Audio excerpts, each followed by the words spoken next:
الحمد لله وحده والصلاة والسلام على من لا نبي بعده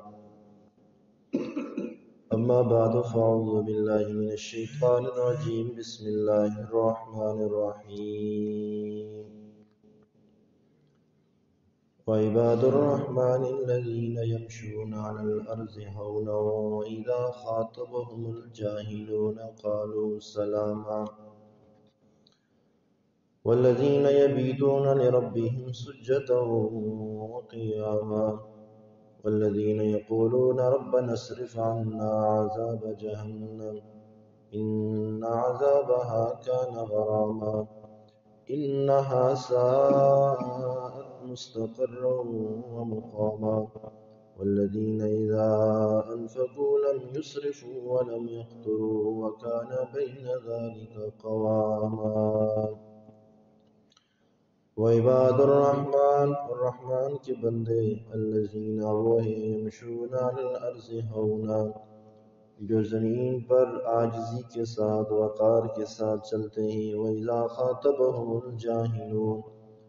اور جب ان سے خطاب کرتے ہیں نادان جاہل لوگ قالوا تو یہ کہتے ہیں سلاما سلامتی والی بات والذین اور وہ لوگ ہیں یبیتون لربہم جو اپنی راتیں اپنے رب کے سامنے گزارتے ہیں سجدہ و قیاما سجدہ کرتے ہوئے اور قیام میں کھڑے ہوئے والذین یقولون اور وہ لوگ ہیں جو کہتے ہیں ربنا اصرف عنا عذاب جہنم اے ہمارے رب ہم سے جہنم کے عذاب کو پھیر دے ان عذابها کان غراما بے شک جہنم کا عذاب بڑا تاوان اور جرمانہ ہے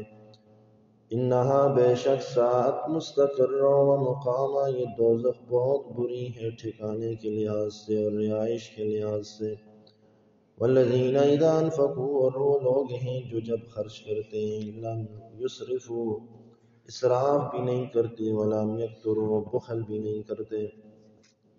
وکان بین ذلک قواما اور اس کے درمیان میانہ روی کے ساتھ خرچ کرتے ہیں اس سے مقبل رحمان کی اوصاف تھے رحمان کی قدرت کے دلائل تھے تو اللہ تبارک و تعالیٰ نے یہاں سے آگے اپنے محبوب بندوں کے اوصاف بیان فرما دیے جو رحمان کے مقرب لوگ ہوتے ہیں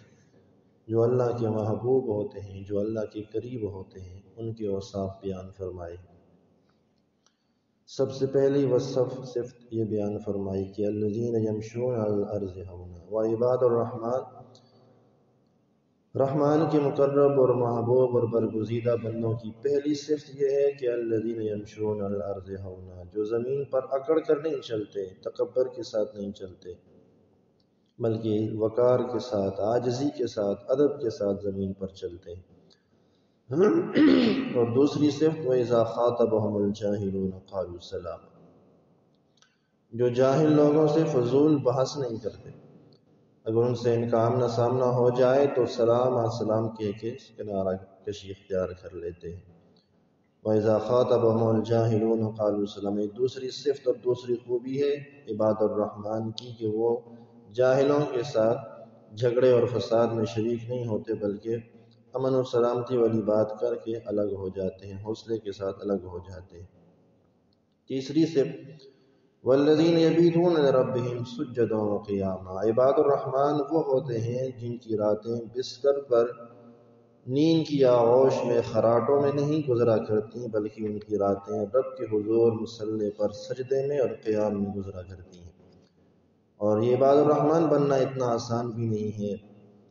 عباد الرحمن بننے کے لیے میرے آقا رحمت عالم صلی اللہ علیہ وسلم کی زندگی کو اٹھا کر دیکھیے اما جان سید عائشہ صدیقہ رضی اللہ تعالیٰ عنہ فرماتی ہیں کہ بستر کو چھوڑ کر اللہ کے محبوب سرکار دو عالم صلی اللہ علیہ وسلم مصلی پہ کھڑے ہو جایا کرتے اور ایسا ایسا قیام کرتے ایسا رکوع ایسے لمبے لمبے سجدے ہوتے کہ ہم ساری رات دیکھتے رہتے پاؤں اس مبارک سوج جاتے رو رو کی آنکھوں میں ورم آ جاتے یہ ہیں عباد الرحمن بننے کے اوصاف جن کی راتیں مصلی پہ گزرتی ہیں اللہ کے حضور سجدے میں روتے ہوئے گزرتی ہیں قیام اللہ کے حضور کھڑے ہو کے گزرتی ہیں سیدہ فاطمہ الزہرا رضی اللہ تعالیٰ عنہ ان کی سردیوں کی راتوں میں صرف 2 رکعت نفل بھی پورے نہ ہوتے تھے، عشاء کی نماز کے بعد نیت باندھ کے کھڑی ہوتی، صبح تک 2 رکعت پورے ہوتے۔ امام اعظم ابو حنیفہ رحمہ اللہ 40 سال تک عشاء کے وضو سے فجر کی نماز پڑھاتے، ساری رات کھڑے کھڑے اللہ کے حضور گزار دیتے۔ تو یہ عباد الرحمن کا وصف ہے کہ جب یہ بندہ اس صف میں آ جاتا ہے، اس لسٹ میں شامل ہو جاتا ہے، تو پھر اسے بستر پہ سکون نہیں ملتا، اسے سکون اللہ کے حضور سجدوں میں ملتا ہے۔ اور آگے فرمائے والذین یقولون ربنا اصرف عنا عذاب جہنم، عباد الرحمن وہ ہیں جو ہر وقت اللہ کے عذاب سے پناہ مانگتے ہیں۔ ربنا اصرف عنا عذاب جہنم، ربنا اصرف عنا عذاب جہنم، اے ہمارے رب ہم سے جہنم کے عذاب کو دور کر دے، ہمیں اس عذاب سے، دوزخ سے ہمیں بچا دے، ہمیں اس سے محفوظ فرما دے۔ یہ عباد الرحمن کی دعا ہوتی ہے۔ یہ قرآن کریم کی جگہ جگہ پہ دعائیں آتی ہیں، ان کو اپنی دعاؤں کا حصہ بنائی۔ ربنا اصرف عنا عذاب جہنم ان عذابها کان غراما، بے شک جہنم کا عذاب بڑی چٹی ہے، بڑا تاوان ہے، بڑا مشکل ہے۔ اس لیے دنیا کی آگ میں انگلی نہیں ڈال سکتے، ہاتھ نہیں ڈال سکتے، اور جہنم کی آگ تو دنیا کی آگ سے 69 گنا تیز ہوگی۔ تو وہاں اپنے جسم کو جب ڈالا جائے گا تو وہاں کیسے برداشت کیا جائے گا؟ اس لیے فرماتے ہیں ربنا اصرف عنا عذاب جہنم، اے پروردگار ہمیں اس عذاب سے دور رکھنا۔ انہا ساعت مستقر و مقام، بے شک جہنم ٹھکانے کے اعتبار سے بھی بہت بری جگہ ہے، اور رہائش کے اعتبار سے بھی بہت بری جگہ ہے۔ نہ وہاں پہ ٹھکانہ ہو سکتا ہے، نہ ہی وہاں پہ ہم مستقل رہائش گاہ اس کو بنا سکتے ہیں، بہت مشکل جگہ ہے۔ اس لیے فرماتے ہیں انہا ساعت مستقر و مقامہ،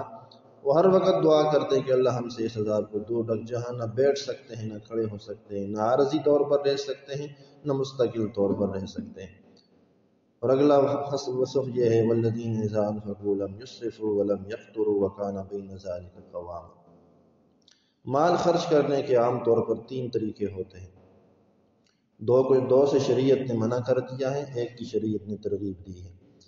نمبر 1 اسراف، کھلا خرچ کرتا ہے، فضول اڑاتا ہے، فضول خرچی کرتا ہے۔ گھر میں سب فضول خرچیاں ہو رہی ہوتی ہیں، وہاں اسراف سے بھی شریعت منع کرتی ہے۔ ولم یقتروا، بخل،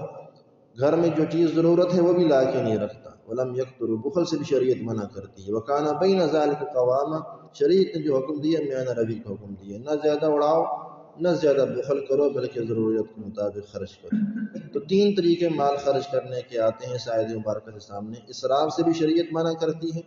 بخل سے بھی شریعت منع کرتی ہے، اور میانہ روی کا شریعت حکم دیتی ہے۔ اور اللہ والوں کا، عباد الرحمن کا وصف یہی ہے، خاصہ یہی ہے کہ وہ نہ اسراف کرتے ہیں نہ ہی وہ بخل کرتے ہیں، بلکہ درمیان میں رہتے ہیں، میانہ روی کے ساتھ خرچ کرتے ہیں۔ اللہ جو اپنے گھر کی ضروریات میں مال خرچ کرتے ہیں وہ اس طریقے سے کرتے ہیں، میانہ روی کے ساتھ، اسراف بھی نہیں کرتے، بخل بھی نہیں کرتے۔ یہ چند خاصے عباد الرحمن کے یہاں پر بیان ہوئے، باقی انشاءاللہ کل کے درس میں آ جائیں۔